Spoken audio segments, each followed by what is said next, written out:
Is this a breathe-free zone, this complex, or can we smoke in your smoking lounge here? Not me. I'm driving. Smoking. I want to medicate here, but I want to make sure I'm doing it appropriately. If it's a breathe easy zone, I can't smoke here. So, good question. The yeah. other thing is we have we have a tobacco area right over there, but as far as anything else, I wouldn't suggest doing that. Where can I go? Go in the car. Yeah, see, that's a whole other issue, because then What are you trying to do? I want to smoke a joint, and I'll be in and out 5 minutes. Literally 5 minutes. I'll be in and out of here. No. No? No. All right. Is there a reason why? I just said no. No. Okay. You want to do it in the police parking? No. Yeah, No. pretty much. No, you don't need to. Go medicate I do need to. Go medicate On elsewhere. private property. Well, You know. we go to different police stations, and we want to make you guys look good. Okay. See, and we make videos of this stuff. Most of you cops are compassionate. The bigger and tougher you cops are, we find the more compassionate you guys are. We're just asking for a little compassion from you to go let us smoke over here for 5 minutes. I'm driving. That's all. But yeah, you can smoke anywhere where cigarette smoke is permitted. Looks good in Middletown. Stop arresting patients! Stop arresting patients! Stop arresting patients! Welcome to CMMNJ TV.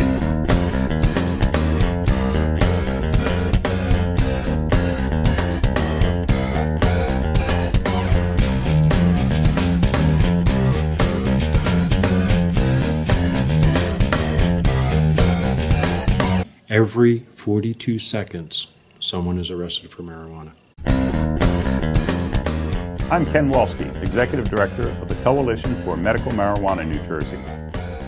The mission of our organization is to educate the public about the benefits of marijuana. Marijuana is a safe, effective, and inexpensive therapeutic agent for a wide variety of diseases, symptoms, and conditions. No patient should suffer needlessly without it, and no patient should ever go to jail for following the advice of a doctor. Join us and learn more about the exciting science of medical marijuana. Welcome to CMMNJ TV.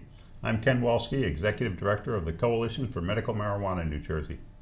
We're here in the Princeton Community TV studios today in downtown Princeton, New Jersey with Dr. Jahan Marcu. Thank you. Thank you for coming, Dr. Marcu. Pleasure. Dr. Marcu is one of the leading experts in the United States on cannabis research and its medicinal properties. Jahan, I understand you have a PhD in cell biology. That's right. I received my cell biology when I was at Temple University, and I received it for studying the receptors in the body that the active ingredients on cannabis activate. So things like THC and related cannabinoids interact with receptors in our body, and I studied their structure and function and how they signal their messages, as well as the role of these receptors in bone. Yeah, that's pretty amazing too. That the receptors for cannabinoids can actually influence bone growth in humans and in animals, any animal with an endocannabinoid system. Yeah. So it's just such a remarkable range of influences that this endocannabinoid system has on the human body. And when I was in nursing school in the 70s, we didn't know anything about the endocannabinoid system. Essentially, it didn't exist. Well, it has existed since the first probably mammals crawled out of the water and onto dry land. Even the most primitive freshwater organisms have endocannabinoids and cannabinoid receptors.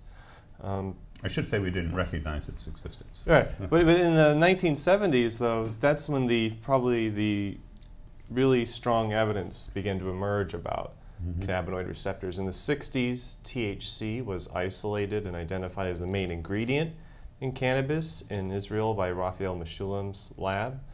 And from that, they were able to make synthetic versions of it, such as traceable THC made with, basically sort of made with isotopes or radiation.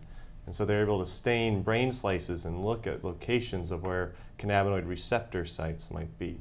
And then based on that work in the 70s, 20 years later or so, we had the discovery of two receptors and these sort of endogenous or THC-like compounds the body makes. THC is mimicking something that's already in our body, just like we think of endorphins and opiates. So we have this system in our body that influences so many other systems, and yet we didn't know anything about it. I mean, to me, it's a remarkable system. And would you say that Dr. Meshulam and his associates were primarily responsible for the discovery of this endocannabinoid system? They definitely, I guess to paraphrase a term, their discovery launched thousands of research projects. And I think that that contribution was extremely helpful, because at the time, if you wanted to study cannabis and study the mechanics and break it down to its essential components, it was very limited. So essentially what he created was not only pure THC, but also synthetic versions and other ways for people to tweak and test the endocannabinoid system. I think he's deserving of a Pulitzer Prize, Nobel Prize. Yeah, and I think he's in the running for that. So this system of receptors that we have for the components of cannabinoids, they exist in every organ of the human body, is my understanding, and so this accounts for the ability of marijuana to affect so many different diseases and symptoms and conditions. Is that correct? Yes, you'll find cannabinoid receptors, such as the, these cannabinoid receptors are proteins. They're nothing mysterious. They come from our DNA, and they're transcribed into proteins that are expressed generally on the surface of cells, such as in the brain. You have a very high abundance of what's called the cannabinoid type 1 or CB1 receptor, and throughout immune tissue like the spleen and other immune cells, you have the CB2 receptor, and they have very distinct activities when you stimulate them. CB2 receptors, when they're stimulated, they primarily control inflammation. So when we talk about the anti-inflammatory effects of cannabis, we're talking about CB2 receptor activation. We talk about the appetite-stimulating effects of cannabis, we're talking about the CB1 receptor. And we have just mentioned Raphael Meshulam. Dr. Meshulam and another researcher coined a really great phrase about the endocannabinoid system. When we wonder, what do these receptors do? Their phrase is, it helps us to eat, sleep, relax, forget, and protect. So when you stimulate cannabinoid receptors, you're stimulating appetite, you're influencing sleep, you're influencing memory. And this is a very interesting thing about the endocannabinoid system, is that it does regulate memory to a degree. Notably, the extinction of adverse memories, which is why it might be helpful in PTSD.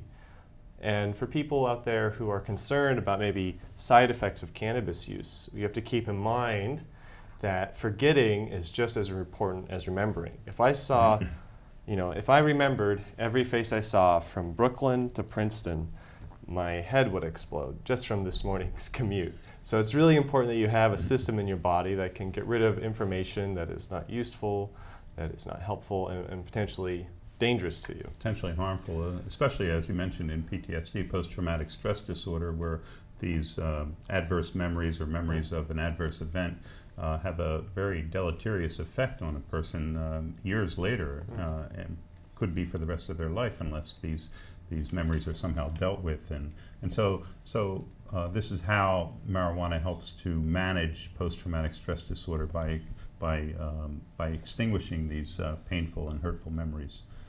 Yeah, that's conceptually how it's described in the scientific literature. And there's another part that's really important too that's become very evident recently, and that's protect. So eat, sleep, relax, forget, and protect.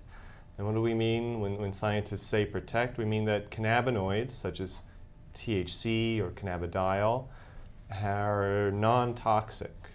They are potent antioxidants. You put them in challenges and experimental models where you're damaging the heart or the brain or the liver or the lungs or kidneys, and they protect those organs. They don't damage healthy tissue. And this is very surprising. The first time I saw this firsthand was when I was working in a lab in California, and we were studying potential anti-cancer effects of cannabinoids. And I was looking at petri dishes under a microscope of healthy brain cells and of cancerous brain cells. And we gave them both the same amount of THC. The healthy brain cells stayed alive, and the ones that in the petri dish that were cancerous most of them died or went through apoptosis. It's amazing, amazing that. So what do you think are the implications for some of this? I mean, obviously that more research needs to be done. There is a place for cannabis in the medicine cabinet. And some research has shown, which is very interesting, the first evidence I believe came out of Spain, where they looked at cancers that were resistant to THC-induced cell death. Like THC wasn't really making an impact on the tumor burden, or on the cancer burden. But when they zapped it with chemotherapy and then applied the cannabinoid, the cancer seemed to be very, very, very sensitive to THC. And they've seen this in a couple of cell lines now in different cancers that are very resistant to THC. And, we have to remember that cancers are mutants. These things mutate to science fiction like, properties sometimes. There are some cancers that have been reported that produce bits of teeth and really nasty things like that, and they're constantly changing. And so I think when people are out there searching the internet and learning about cannabis and cancer, they have to keep in mind that there's no silver bullet for cancer. And so the complementary and alternative medicine approach is probably the best way of reaching the promise of having medical cannabis work for you. Complementary and alternative medicine in conjunction with so using traditional what's available, the current options, chemotherapy, and using cannabis. But using just cannabis alone may not get the job done, or just using chemotherapy alone might not get the job done. In 2014, not too long ago, there was a study in mice with glioblastomas, and they had given them irradiation, THC, and then irradiation in combination with cannabinoids. And what they found was that neither the radiation nor the cannabinoid alone completely reduced the tumor burden, but when you administered them in combination, you saw a very significant reduction, greater than either individual treatment alone. And how is it administered in these studies? That's a tricky thing. It's never inhaled. They never have mice inhale cannabis. It's very hard to get mice to swallow a cannabis pill, so it's usually injected. Sometimes to the site of the tumor. And we mentioned before that these compounds are non-toxic, so you could inject a fairly potent solution of cannabinoids into something like brain tissue, and it wouldn't cause cell death of healthy brain tissue. So you wouldn't have to worry about harming the surrounding tissue. Yeah, trying to come up with the correct ratio of cannabinoids to control seizures in these children who have been through the mill and just tried every possible pharmacological preparation, and some of them even had surgeries, brain surgeries to control their seizures that have been unsuccessful, and so they know that these oils that they make from cannabis containing THC and CBD in various combinations control the seizures, but it's not always, and they don't always get, I guess, the same plant, the same type of marijuana. And I think in conditions like epilepsy, it's important to control the dose and know what they're getting. I've been told by doctors who have been treating with conventional medication in children with epilepsy that just changing the dose slightly is enough to have seizures, recurrent seizures. And so when we're talking about formulations for these children, I think it's very important to know what you're dosing and to be consistent, because these are brittle conditions that don't handle changes very well. But I think it's perfectly reasonable to assume that what works for one kid may not work for another, because just like people are different, the severity and the type of epilepsy can be different. And the underlying mechanism of epilepsy can be different. The part of the brain that's affected, that's causing epilepsy can be different from person to person. And of course, since these are oral preparations, the same person may not be absorbing the same amount of the preparation in two different times. I mean, he may be having rapid movements through the bowel diarrhea or vomiting, or just maybe too much food in the stomach that interferes with absorption. And so that was, what you're hitting on is actually one of the reasons why doctors started studying inhaled cannabis, was because patients who had or undergoing chemotherapy couldn't keep down a pill. So it's really hard to test a pill that stops vomiting if you can't stop vomiting. So they found that, well, cannabis is great because you can inhale it, you don't have to swallow it. And there's actually quite a number of studies where they tried to give patients THC pills, and they would throw them up and they'd still sort of count them as the THC group. But you know, so it's always been kind of tricky dosing cannabis because it has sort of a long time to take effect when taken orally. It is swallowed. If sprayed in the mouth, such as through a tincture, it can absorb through the mucosa, and that's very, very quick. That's how Sativex is delivered. That's how Sativex works. It's an alternative to vaporizing. Sublingual spray, so it's almost absorbed as quickly as inhalation, I would imagine, if it's absorbed through the oral mucosa. And you know, inhalation is much more efficient than taking it orally. You need less of the drug, and you can titrate the dose more effectively. I think that's also an important consideration.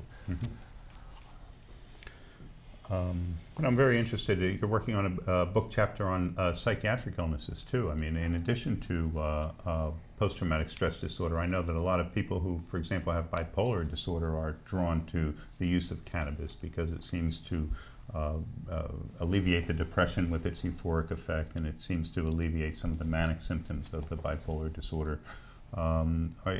Is that kind of what you're working with in terms of I understand that, you know, well, one of the other things I was talking about too with the biphasic effect is that, you know, marijuana can mimic psychiatric symptoms in producing paranoia, but it's also been discovered now that marijuana has antipsychotic properties. So, you know, to me that's an amazing development that, you know, far from making you crazy, marijuana can actually make you sane.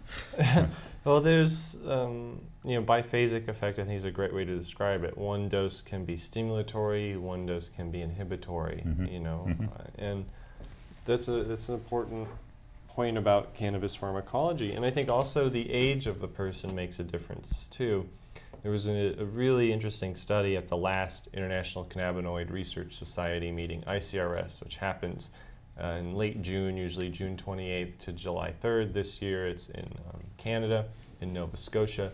A researcher presented some data on animal studies, and they gave young mice THC and they gave geriatric mice THC, and then they tested them in a battery of assays for you know, dexterity and intelligence and things like this, and they found that younger mice did a little bit worse when given THC, whereas older mice did a little bit better when given THC. And I think that this kind of is part of the riddle of cannabis, is that in a healthy person, when you stimulate the cannabinoid system, it's sort of an overstimulation.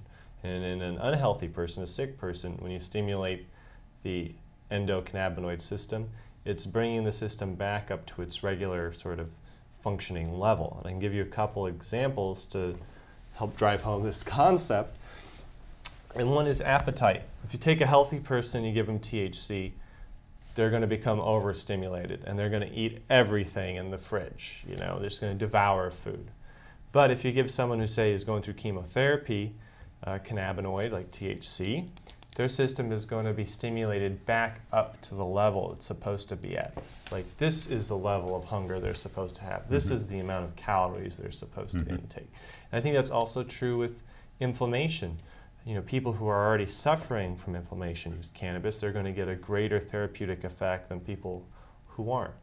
And I think this is going to be an interesting development. You know, we talked about bones earlier. Well, bone health is a very important issue that's affecting almost everyone over 50, so pretty much everyone over 50. And so having a drug that can be well tolerated and stimulate bone growth potentially is of tremendous support, especially a non-toxic one. And I don't know which cannabinoid is the best at stimulating bone growth, but we'll have 100 or so to test and choose from on the cannabis plant. Yeah, and cannabis's effect on the immune system too. You mentioned that some of the government researchers say, well, you know, cannabis has an effect on the immune system. It dampens the immune system, and so therefore we should not be using it because. But you know, this really flies in the face of how medical marijuana movement really started in the 80s and 90s with the AIDS patients in the San Francisco Bay Area who were finding that the people who used marijuana were staying alive, and the people who were not using the AIDS patients who were not using marijuana were dying quicker. And some of the nurses and doctors noticed that, yeah, the ones who were inhaling cannabis were keeping on weight. They were not wasting away. In later research, but it seems to dampen the immune system in the autoimmune system, in the autoimmune diseases where the immune system is attacking the host. Yeah, where it's hyperactive. You know, the marijuana would dampen that immune system, but it didn't seem to have a dampening effect on a normal person who used it, on the immune system of a normal person who it's who bringing used their system back into the level it's supposed to be. So there was a researcher, you can find a lot of papers about endocannabinoids and homeostasis, maintaining balance in the body. I think that's an important part of what they do. And the HIV/AIDS research has been extremely interesting. Some research has been done in Pennsylvania on this as well. Well, researchers looked at HIV replication in cells and petri dishes and found that cannabinoid receptor stimulation using something like THC could actually inhibit viral replication in cells, which is a tremendous finding. Researchers elsewhere in the world studied SIV, which is the simian immune virus, which is basically monkey AIDS. And so they would give these monkeys SIV and then follow them. And the first study that sort of did this in the last several years, basically all the monkeys that got SIV and no drug died within a year. But all the monkeys who received THC were still, well, most of them were still alive, I believe. I'm sorry, yeah, all of them were still alive at the end of a year who were given THC. And so this is a remarkable finding. And they've done a follow-up study to try and suss out what exactly was going on. And, but it is very, very promising as terms of potential, just another arrow in the quiver. Just one final question before we go, Jahan. IQ. There are billboards popping up in the state of New Jersey that say teens who use marijuana will have their IQs drop. There's been a number of weird studies like this that have no socioeconomic correlates, or if they do, it totally does not lend any credence to their theories. But generally, a lot of these studies that, I think this is the one from New Zealand, is the one you're talking about. This one, it makes me laugh a little bit because they're tried so hard to connect cannabis to a loss in 8 IQ points over your whole life. And so, but what they didn't control for in the study was binge drinking. They controlled for if you had 1 or 2 drinks or so, but they didn't control for people who binge drink. They didn't control for they controlled for one type of psychiatric illness, but didn't control for any head injuries, concussions, or anything like that. And there was basically, if you took into account socioeconomic factors, cannabis did not play a big role. So your access to health care and money seemed to be the 2 most important factors. But let's also talk about IQ tests. Now, apart from being inherently subjective, IQ tests favor people who, let's say, are born in that country, live in that country, are trained to take those tests. If you're an immigrant and you're taking, if I went to take a IQ test in Portuguese, I would probably do very poorly. And so we have to think about, the backgrounds of people and what IQ tests are used for. They're inherently subjective. And also 8 IQ points. 8 IQ points is only possible to measure between groups of people. It's impossible to measure that between 2 people. It is such a small difference. And they give you, and if you're out there and you're concerned about 8 IQ points, avoid the national pastime, because drinking liquor, sitting in the sun, and eating nitrate-cured pigs' asses will do way more damage to your IQ than cannabis will.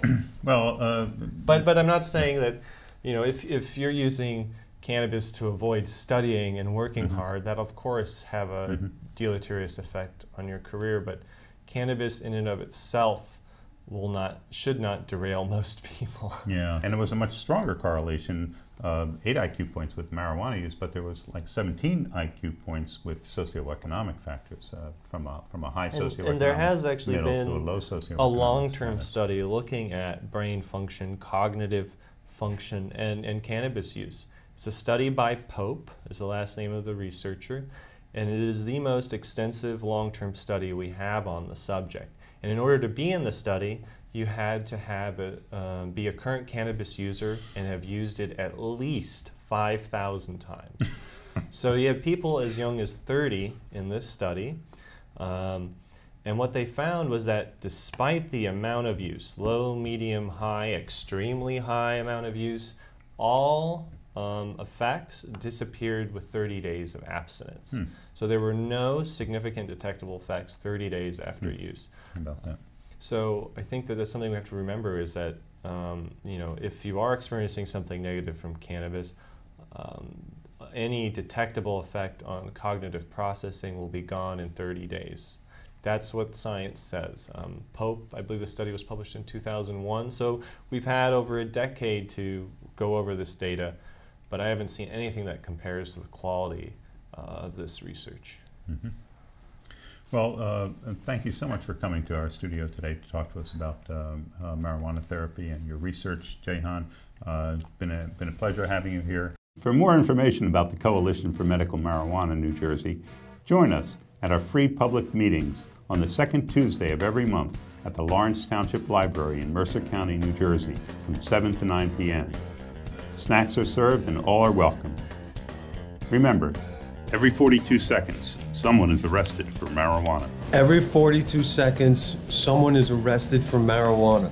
Every 42 seconds, somebody's arrested for marijuana. Every 42 seconds, someone is arrested for marijuana. Every 42 seconds, someone's arrested for marijuana. Every 42 seconds, someone is arrested for marijuana. Every 42 seconds, someone is arrested for cannabis. Marijuana? I don't want to be racist. Every 42 seconds, someone is arrested for marijuana, Lefty. Every 42 seconds, somebody is arrested for marijuana. Every 42 seconds, someone is arrested for marijuana. Cada 42 segundos está uno arrestado por marihuana. Every 42 seconds, somebody is arrested for... Chaque 42 secondes, il y a été un monde pour marijuana. Every 42 seconds, someone is arrested for marijuana. Every 42 seconds, someone is arrested for marijuana. Every 42 seconds, someone is arrested for marijuana. It could be you.